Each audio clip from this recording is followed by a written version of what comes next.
يلا السلام عليكم. طبعا هاي الموديلات هسه وصلت جديدة وماركات أصلية. طبعا هاي القطعة بعد ما مضروبة أو ما مكوية.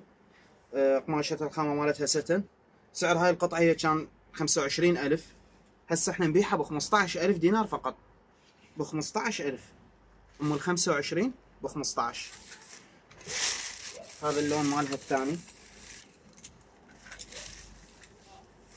طبعا كلهم تركي أصلي وليفل، ماركة ليفل، ب15,000 دينار.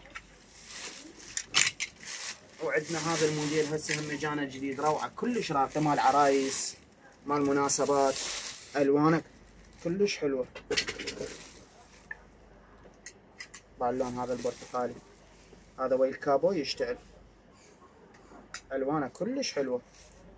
هذا سعره القديم 25، ب 22 يبيعونه، انا ابيعه ب 15,000 بس.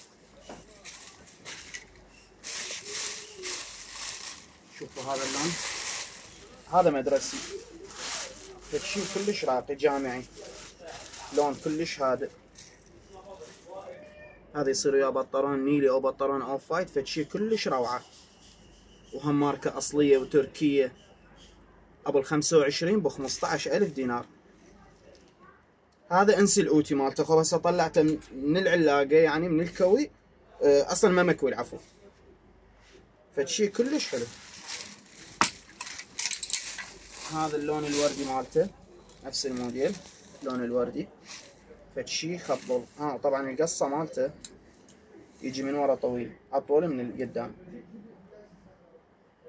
القالب مالته كلش حلو. الهاف السماي، طبعا هذا يشتغل صدريه مدرسي، ويشتغل مال طلعه، ويلبس قياسات ناعمه ويلبس قياسات كبار. طبعا هاي الماركات كلهن اسعارهن 25,000، تنباع بالسوق، بس يمي ب 15,000. ماركة الأصلية ب 15,000 دينار. واللي يسأل على محلنا مدينة الصدر بسوق عريبة، داخل القيصرية، مال الشحاطات والأحذية، قريب على أهل الذهب. تحياتي.